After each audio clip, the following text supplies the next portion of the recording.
He was the most feared man alive, not feared the way politicians are feared, or the way disease is feared, or the way the dark is feared by children who don't yet know what real darkness looks like. Feared the way ancient things are feared, the way thunder was feared before humanity understood what thunder was. He walked into arenas and grown men trembled. Champions who had never lost a fight, men built from decades of punishment and violence and iron discipline, looked across the ring at this short, thick, impossible force of nature and felt something they had no language for. Something older than strategy. Something closer to instinct. And then, quietly, the most feared man alive became something no one had prepared for. Broken. Not by another fighter. Not by time alone. Not even by the industry that devoured him, but by the accumulation of everything the world never saw behind the terrifying mask. The losses no one talked about. The grief no one asked about. The child inside the monster that nobody ever thought to look for. Mike Tyson earned over $300 million in his career. He lost it all. He went to prison. He bit a man's ear off in front of the entire world. He buried his 4-year-old daughter. He stood at the edge of his own life and looked down. And after all of that, after every conceivable form of collapse a human being can survive, he climbed back. Not to the throne, not to the championship, to something quieter, and in many ways harder to reach. How does a child who is beaten, abandoned, and written off before his 10th birthday become the most dominant force the sport of boxing has ever produced? What is the true cost of channeling a lifetime of pain into the single most violent legal activity on earth? And what happens to a man when the rage that saved him stops being enough to keep him alive? Before we answer any of that, we need to go back to a street in Brooklyn where a small, lisping boy with terrible eyesight was learning the only lesson his world had to offer. That the strong take from the weak, and if you want to survive, you had better become something the world is afraid to touch. Brownsville, Brooklyn in the late 1960s and early 1970s was not a neighborhood. It was a verdict. One of the most dangerous square miles in the United States. A place where poverty was not a condition to escape, but a sentence to serve. The streets were a curriculum of violence, and the children who grew up there learned young that gentleness was a liability and softness was an invitation. Into this world, on June 30th, 1966, Michael Gerard Tyson was born. His father was gone before the memory of him could form. His mother, Lorna, worked desperately to hold a life together that kept threatening to fall apart. They moved constantly, fleeing eviction, chasing whatever stability the next address might offer, until they arrived in Brownsville, where stability stopped being the goal and survival became the only ambition.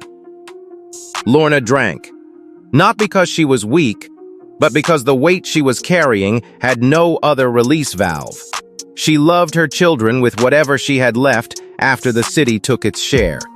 But what she had left was never enough, and young Mike felt that gap the way children feel every gap, as evidence of something wrong with themselves. He was a strange child, small and round and soft-spoken, with a pronounced lisp that made other children laugh. He kept pigeons on the rooftop, a tenderness so out of place in Brownsville that it seemed almost delusional. He fed them. He named them. He spent hours on that rooftop in a world of his own invention, away from the streets below and the apartment behind him. Then one day, an older boy reached into the cage and wrung the neck of one of his pigeons in front of him. And something happened inside Mike Tyson that he has spent the rest of his life trying to explain, and the rest of the world trying to understand. He attacked. He fought with a ferocity so disproportionate to his size that the older boy ran. And Mike Tyson discovered, at perhaps 9 years old, that the rage was an asset. That the thing he had been carrying since before he had words for it could be converted into something the world respected.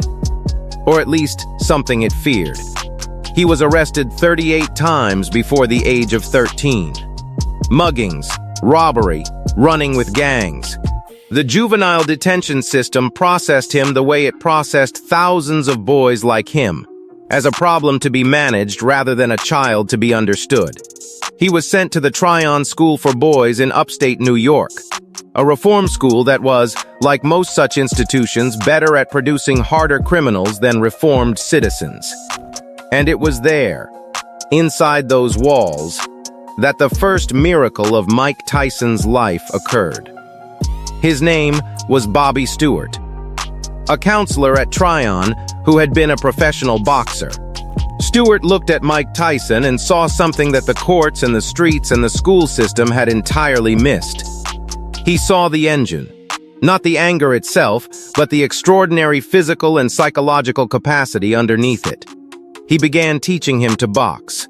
And when Mike Tyson threw his first real punches with proper technique, Stewart understood immediately that he was in the presence of something he had never encountered before. He picked up the phone and called Cus D'Amato. Here is a question worth sitting with for a moment. Has anyone in your life ever seen something in you that you could not yet see in yourself?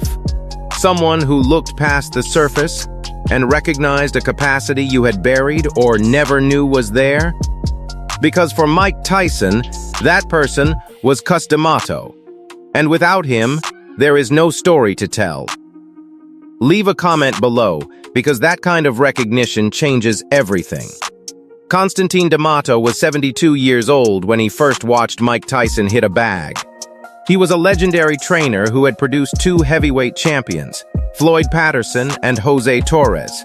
He had spent decades in a war against the corruption of boxing's promotional machinery, and he had essentially withdrawn from the sport in protest, living in a Victorian mansion in Catskill, New York, running a gym for young fighters, waiting for something he believed he would recognize when it arrived.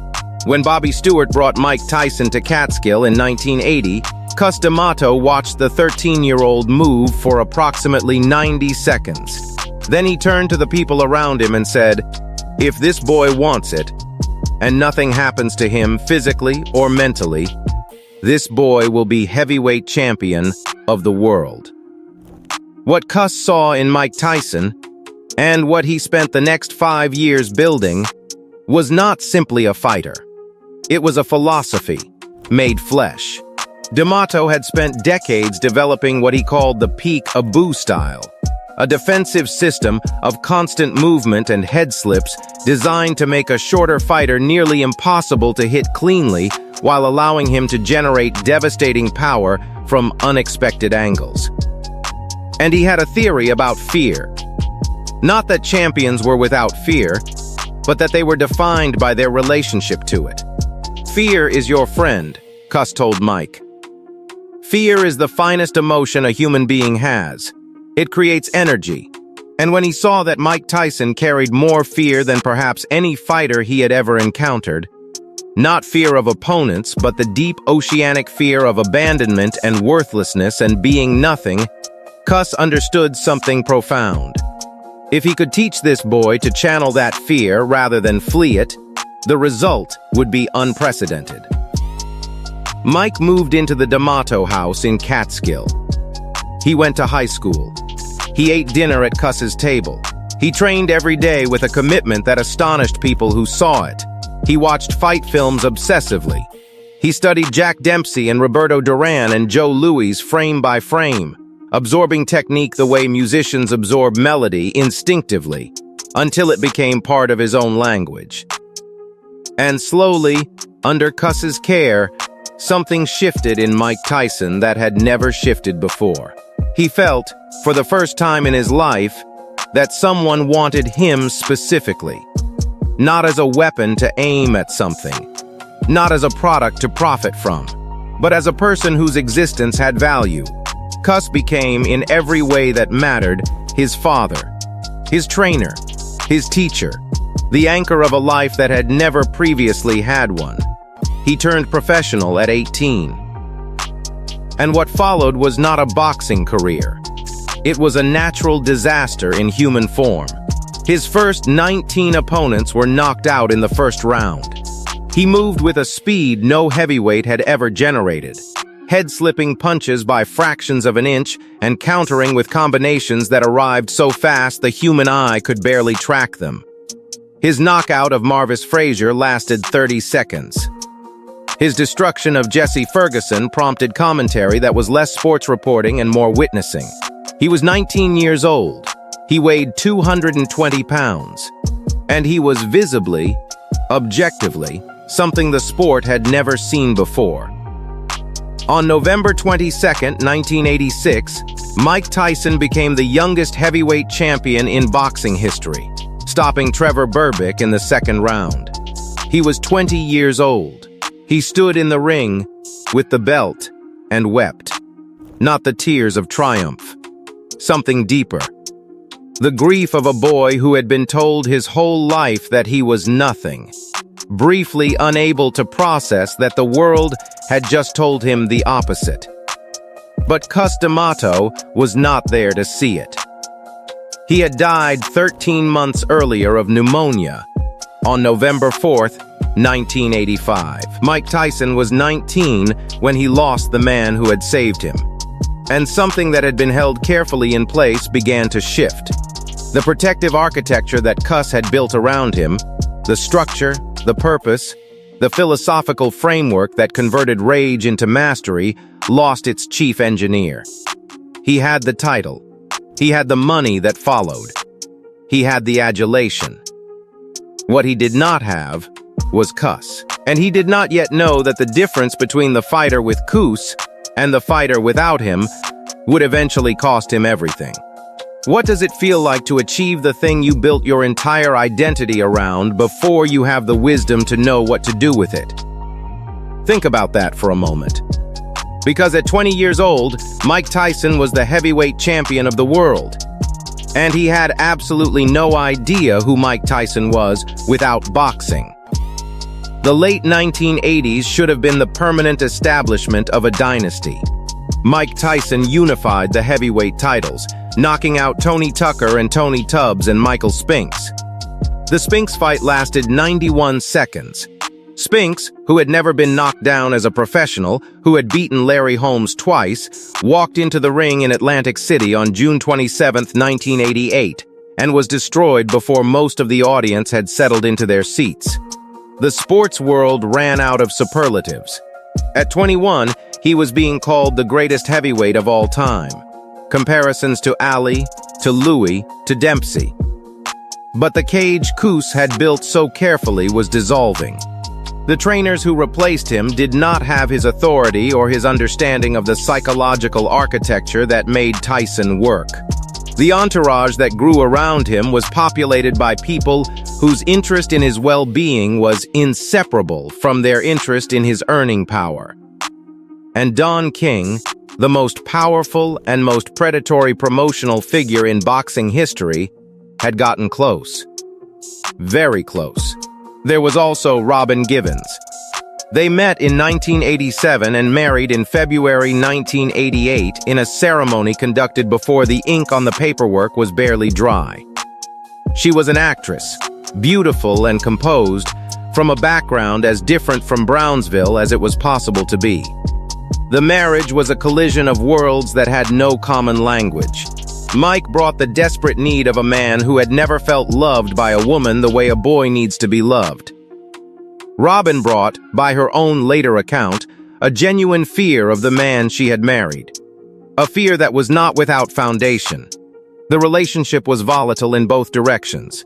Accusations flew. Barbara Walters interviewed them together on television, and Robin Givens, sitting next to her husband of 8 months, described their marriage as torture. Mike Tyson sat beside her and said nothing. The divorce came in 1989. It cost him millions. It cost him more than that. Around him, the money was disappearing in every direction. The mansions, the cars, the Bengal tigers he kept as pets, the entourage that never shrank.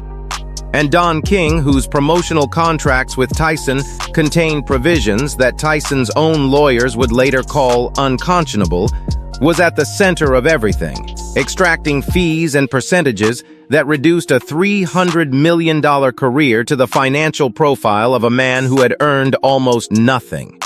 And then, on February 11, 1990, in Tokyo, Japan, Mike Tyson walked into a ring against James Buster Douglas.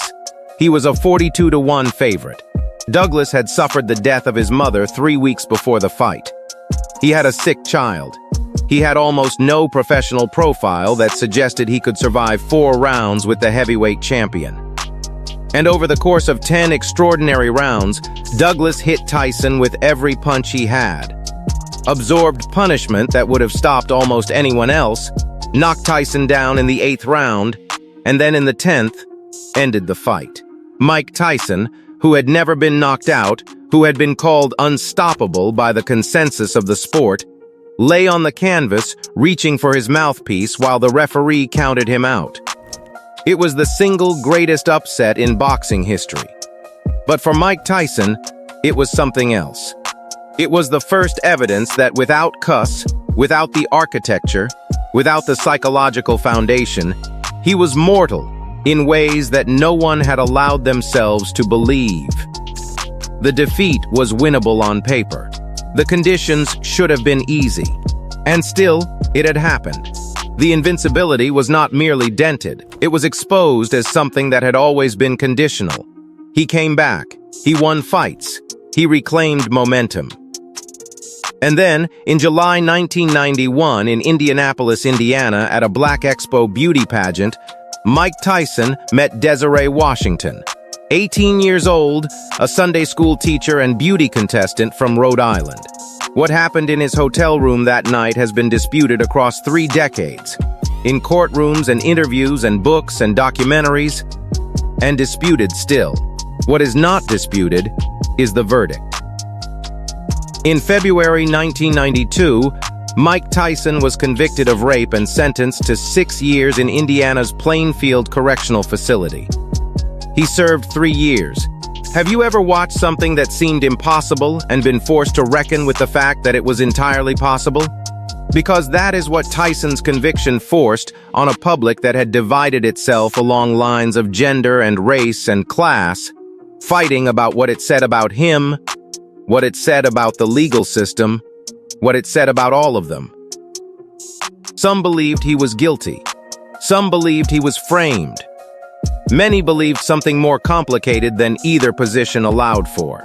What is beyond dispute is that Mike Tyson, 25 years old and at the absolute peak of his physical powers, went to prison. And whatever he was when he went in, he was not the same thing when he came out. Prison changed his body less than it changed everything else. He converted to Islam. He began reading voraciously. Machiavelli, Tolstoy, Voltaire, Hemingway. He had his face tattooed with a Maori design that told the world before he opened his mouth that the man who had gone in had not come out intact. He came out raw, more suspicious, more volatile, and more confused about who he was supposed to be in a world that had both celebrated him as a god and condemned him as a predator. He came back to boxing in 1995. He fought and he won. He reclaimed pieces of the title. And on June 28, 1997, in the MGM Grand Garden Arena in Las Vegas, he fought Evander Holyfield for the 2nd time. Holyfield, the warrior, had already beaten him once, a legitimate defeat that Tyson's camp explained away as a product of illegal headbutts. In the 3rd round of the rematch, a headbutt opened a cut above Tyson's eye. And something in Mike Tyson, the accumulated fury of everything he had ever survived, overflowed. He bit off a piece of Evander Holyfield's ear. Not symbolically. Literally. A piece of cartilage fell to the canvas of the most watched boxing event in years. The arena erupted into chaos. The fight was stopped. Mike Tyson was disqualified and fined $3 million and suspended from boxing for over a year. The ear. That is what the world remembers. That is the image that obliterated every other image. Not the 91-second destruction of Spinks. Not the teenage champion weeping in the ring. Not the complicated, brilliant, broken, redeemable human being underneath. Just the ear. And Mike Tyson spent years living in the wreckage of that image, and everything it symbolized and everything it cost him. By 2003, the money was entirely gone. He filed for bankruptcy with $23 million in debt. The mansions were foreclosed. The tigers were rehomed. Don King had extracted the last of what could be extracted. The man who had earned more than almost any athlete in history could not pay his bills. He fought on past the point where he should have fought. Not for glory, for money, for survival, for the only identity he had ever been given and never learned to put down. He lost to Danny Williams in 2004. He lost to Kevin McBride in 2005 and sat in the ring afterward and said he didn't want to fight anymore.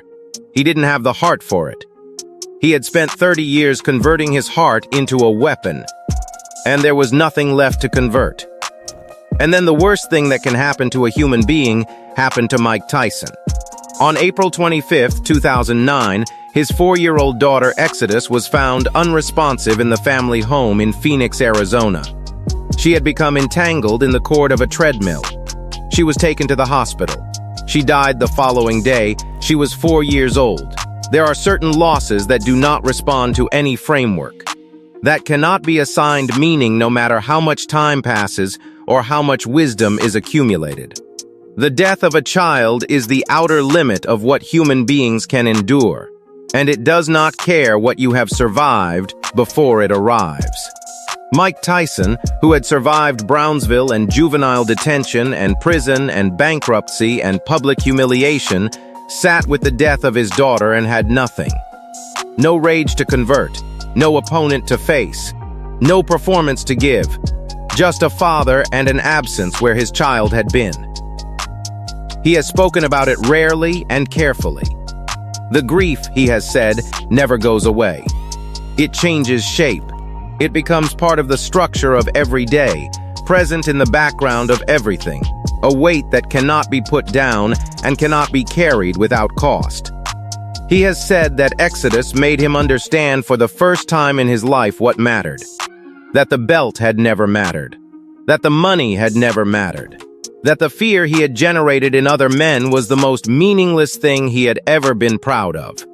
He has said that she saved him, that her death, as impossible as this sounds, as counterintuitive as it feels, cracked him open in a way that nothing else had ever reached. And that in the space it created, something other than rage began to grow. What is the thing in your life that broke you completely, and in breaking you, made you into something you could not have become any other way? Because that question sits at the center of Mike Tyson's story, and it does not have a comfortable answer. Drop it in the comments. Because this story is about more than boxing. In the years that followed, Mike Tyson did something that very few people who burn as hot as he burned ever managed to do. He got honest. Not performing honesty for cameras. Not the managed vulnerability of a public figure in crisis management.